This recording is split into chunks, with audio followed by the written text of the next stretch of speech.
Bismillahirrahmanirrahim. Assalamualaikum warahmatullahi wabarakatuh. Bismillah, alhamdulillah, wassalatu wassalamu ala rasulillah. Mudah-mudahan kita semuanya selalu berada di dalam rahmatnya Allah. Amin ya Allah ya rabbal alamin. Kali ini saya ingin membahas, ada yang bertanya kepada saya perihal gaya nih. Perihal gaya, gaya apa yang dia tanyakan itu perihal gaya 69. Dia bertanya apakah hal itu diperbolehkan di dalam fikih ataupun diharamkan. Sebelumnya mohon maaf sekali ya jika didengar akan apa yang saya jelaskan misalkan agak sedikit tabu begitu ya, karena saya membahas hal yang seperti inilah gitu, yang mana bagi sebagian orang mungkin hal ini cukup tabu didengar, tetapi jangan berpikir negatif karena apa yang saya sampaikan ini adalah dasar ilmu yang ingin saya sampaikan. Karena apapun itu ya, di dalam beribadah kita itu diatur oleh aturan agama ya, diatur oleh fikih, sehingga tidak ada kehamhaman lagi gitu bagi kita yang belum mengetahui apakah ini diperbolehkan atau tidaknya. Jadi sekali lagi ya, jangan berpikir negatif akan apa yang saya sampaikan ini ya. Apalagi kan saya ini wanita gitu ya, seolah mungkin agak kurang pantas lah kalau wanita berbicara hal seperti ini. Nah, jadi ada yang bertanya sekali lagi kepada saya, apakah diperbolehkan di dalam Islam jika suami istri itu melakukan hubungan seksualitas dengan menggunakan gaya 69. Jika yang udah berumah tangga lama mungkin udah pada paham ya apa itu gaya 69. Tapi jika ada yang belum paham, misalkan ada yang belum paham gaya 69 itu gimana sih gitu. Misalkan yang baru nikah gitu yang belum paham. Jadi gaya 69 itu adalah posisi sang suaminya di bawah tuh biasanya bahwa suaminya di bawah dan posisi sang istrinya itu di atas. Tapi tidak seperti itu juga sih terkadang.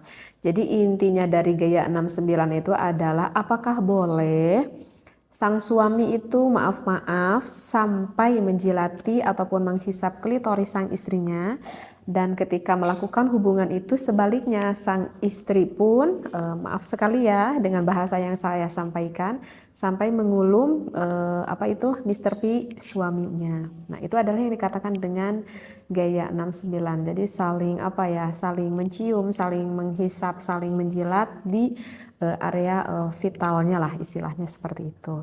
Nah, apakah itu diperbolehkan atau diharamkan? Saya di sini berbicara tentang ilmu fikih, bukan ilmu akhlaknya ya. Sekali lagi saya tekankan, saya di sini adalah menjawab dari ulama fikih, bukan menurut perihal ilmu akhlaknya seperti itu. Nah, kalau di dalam ilmu fikih itu banyak ya sebetulnya saya temui di dalam beberapa kitab seperti itu, yang mana jumhurul ulama itu mayoritasnya membolehkan seperti itu.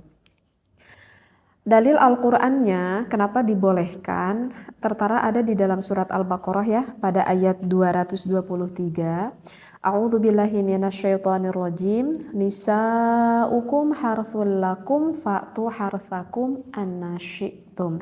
Wallahu a'lam bil muradi. Jadi kan di lafaz itu dikatakan nisa'ukum. Nah, gitu kan. Wanita ataupun istri kamu itu adalah harthul lakum, adalah sawah ladang bagimu. Artinya sawah ladang suami. Fa'tu, maka datangilah gitu ya. Harthakum, ladangmu itu anna syi'tum. Nah, di sana itu ada lafad anna syi'tum. Kalau kita lihat di tafsirnya, lafad anna syi'tum itu bermakna aimin aina syi'tum. Jadi bermakna artinya aimin aina syi'tum itu kita boleh melakukan di mana saja seperti itu. Artinya ya di tempat yang diinginkan oleh suami dan juga istri. Kemudian wa mata syi'tum, maknanya itu adalah wa mata syi'tum, kapan saja jika suami dan istri menghendaki boleh dilakukan. Kemudian kaifa syi'tum, dan nah ini kaifa syi'tum, bagaimana saja sesuai kehendak yang kalian sukai, artinya sesuai kehendak yang disukai oleh istri dan juga suami kamu. Jadi ini yang salah satu dasar referensi ayat Al-Quran yang mana membolehkan kita melakukan gaya 69 itu, karena tidak ada larangan di sana. In kana dzalika min simamin wahidin, jika ada dari lubang yang satu. Nah, di sini adalah penekanan yang jelas asal masuknya itu ke lubang yang satu, yaitu ke lubang vagina sang istri. Nah, jadi dalil Al-Quran ini yang menunjukkan bahwa suami boleh bersenang-senang dengan istrinya dengan gaya apapun selama suami dan istrinya itu saling suka, saling meridhoi, tidak ada keterpaksaan antara suami dan juga istri. Nah, itu yang perlu digarisbawahi. Nah, kemudian saya akan membacakan dari referensi kitabnya ya, barusan dari dalil Al-Quran, sekarang dari referensi kitabnya. Di sini dikatakan wattafaqal fuqaha'u, sepakat nih para ulama ahli fikih ala annal jima'a, atas melakukan jima, yahrumu diharamkan fi halataini, dari kedua keadaan. Ada dua hal yang gak boleh dilakukan berhubungan intim, itu adalah fid duburi, jika suami memasukkan ke lubang belakang ataupun lubang duburnya, wafil haidi, ataupun memasukkan milik suami kepada istrinya ketika istrinya itu sedang berada di dalam keadaan haid. Nah, itu juga yang diharamkan ya, udah jumhurul ulama, itu udah sepakat seluruh ulama. Wa amma masiwahuma, wa amma dan adapun sesuatu masiwahuma selain dari keadaan dua tadi, yaitu yang dubur dan juga haid, faqad ikhtalafu fihi, maka sesungguhnya itu berbeda pendapat ulama. Oleh karena itu kan saya katakan ini adalah menurut pandangan ilmu fikih, bukan menurut pandangan ilmu akhlak. Faqad qala asy-Syaikh Zainuddin bin Abdul Aziz Al-Malibari fi Fathul Mu'in, berkata asy-Syaikh Zainuddin bin Abdul Aziz Al-Malibari di dalam kitab Fathul Mu'in. Di sana kalau para santri ini udah populer kitab Fathul Mu'in ya. Jadi itu kitab fikih yang banyak sekali dipelajari di pesantren-pesantren. Nah, bagi yang pernah ngaji kitab Fathul Mu'in, di sana kita akan menemui faslun fil kafaah ya. Di sana kita akan menemui faslun fil kafaah, bisa dibuka lagi referensi kitabnya. Kemudian kita lihat agak ke bawahnya itu ada tatimatun ya. Ada tatimatun, di sini ada pembahasan yang mengatakan seperti ini. Jadi di dalam tatimatun itu yang membahas fi bayani ba'di adabin nikah ya, di dalam menjelaskan sebagian adab-adaban tentang nikah. Nah, ada yang dikatakan oleh Syekh Zainuddin, referensinya seperti ini.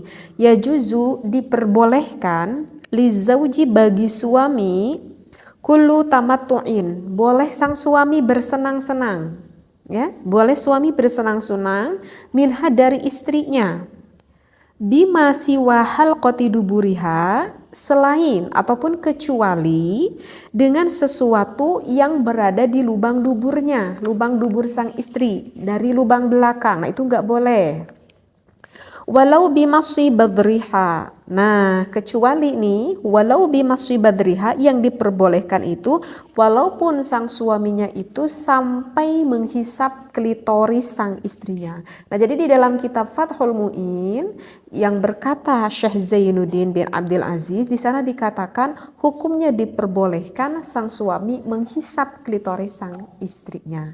Nah, begitu juga sebaliknya, sang istri juga diperbolehkan untuk mengulum milik sang suaminya yang kita kenal dengan gaya 69 ini gitu ya. Nah, jadi bagi sang suami ataupun sang istri, jika hal itu memang dianggap diperlukan dan saling menyukai, maka tak perlu ada keraguan kalau berbicara di dalam ilmu fikih, ulama di dalam mazhab Imam Syafi'i memperbolehkannya. Dengan syarat sang istri dan juga sang suami saling suka ya, saling meridhoi seperti itu.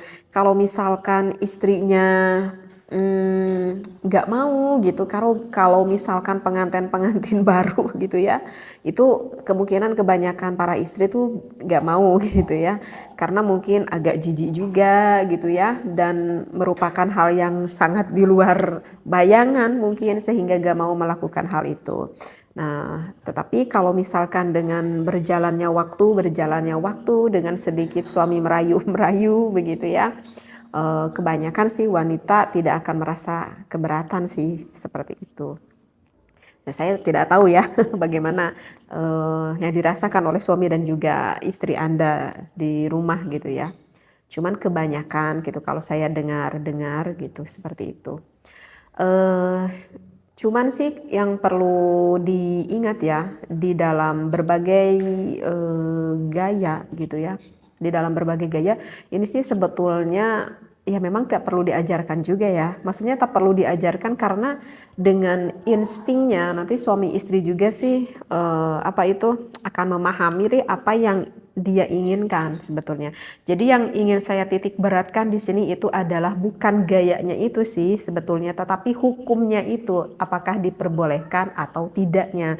Jadi yang ingin saya sampaikan bukan gayanya, tetapi hukumnya. Nah, kalau bertanya hukumnya di dalam fikih ya diperbolehkan. Dan harus diingat ya, wahai para suami dan juga istri, di dalam melakukan berhubungan seksualitas itu merupakan ibadah ya, itu merupakan ibadah bahkan yang besar sekali pahalanya.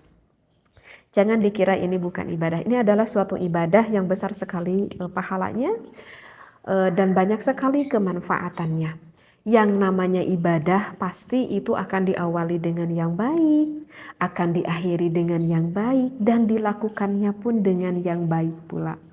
Kenapa saya berkata seperti ini? Udah saya terangkan barusan ya bahwa untuk gaya-gaya hal seperti ini sebetulnya tidak perlu diajarkan gitu ya. Artinya yang baik ini adalah jangan sampai kita mengetahui akan posisi ini, gaya ini dari sesuatu yang diharamkan oleh Allah. Misalkan nih biar takut ada yang gak paham. Misalkan pasangan suami istri mengetahui hal ini itu bukan dari instingnya ataupun bukan dari keinginan sang istrinya misalkan. Tetapi hal itu diketahui oleh suaminya itu misalkan, maaf ya, itu dikarenakan sang suaminya itu sebelumnya itu melihat dulu film porn gitu ya. Paham ya maksudnya film porn. Jadi kalau misalkan sang suami mengetahui ini dari film porn, berarti kan yang dia ketahuinya itu bukan dari hal yang positif. Artinya yang dia ketahui itu dari hal yang negatif. Maka itu tidak akan menjadikan sebuah ilmu. Dan apakah akan mendapatkan efek negatifnya? Iya, akan mendapatkan efek negatifnya. Karena terkadang ada yang bertanya juga kepada saya itu seperti ini, apakah boleh nih bagi suami istri karena agar menambah ilmu, dia berniatnya baik nih, ingin menambah ilmu, bagaimana sih gaya-gaya gitu ya, ataupun dia ingin mendapatkan gairah seksualitas dari sang suami dan sang istrinya, tapi aku lihatnya sama istri kok bareng-bareng gitu kayak kata suaminya. Apakah itu diperbolehkan atau tidak? Maka jawabannya itu adalah tidak diperbolehkan walaupun sang suami dan juga sang istri melihatnya bareng-bareng, walaupun punya niat, perasaannya, niatnya itu adalah baik karena ingin membangkitkan gairah syahwatnya, ataupun bertujuannya baik menurut dirinya karena ingin menambahkan ilmu menurut pemikirannya, tetapi itu adalah apa yang dia pikirkan itu adalah mencari dari hal yang diharamkan. Maka sesuatu yang dicari dari hal yang diharamkan oleh Allah, maka hasilnya pun nanti tidak akan baik. Berbeda dengan saya mengetahui misalkan posisi ini gitu ya, misalkan ataupun posisi yang lain, tetapi saya mengetahuinya itu adalah dari ulama, dari kitab. Saya dikaji ini waktu saya di pesantren gitu ya, saya dikaji gitu ya. Nah itu berbeda lagi, itu memang pure dari ilmu, bahkan itu akan mendapatkan keberkahan seperti itu ya. Jadi yang saya maksudkan memang hal seperti ini nanti dengan sendirinya para suami istri itu akan memahami dan mengetahui. Hanya saja yang harus kita ketahui adalah hukumnya itu. Apakah hukum yang kita lakukan ini betul atau tidak. Agar kita tidak terjerumus akan sesuatu yang diharamkan oleh Allah. Nah kalau misalkan kita gak boleh lihat dulu film foreign itu alasannya kenapa gitu ya. Karena kalau saya nerangkan sekarang nanti panjang lagi ya pembahasannya. Insya Allah nanti akan saya khusus membahas tentang hal itu ya. Jadi apa yang saya disampaikan sekali lagi, mohon jangan berpikir negatif begitu ya, ambil positifnya, ambil ilmunya supaya kita tidak terjerumus akan apa yang tidak diridhoi oleh Allah Subhanahu wa taala. Wallahu a'lam wa billahi taufiq wal hidayah. Wassalamualaikum warahmatullahi wabarakatuh.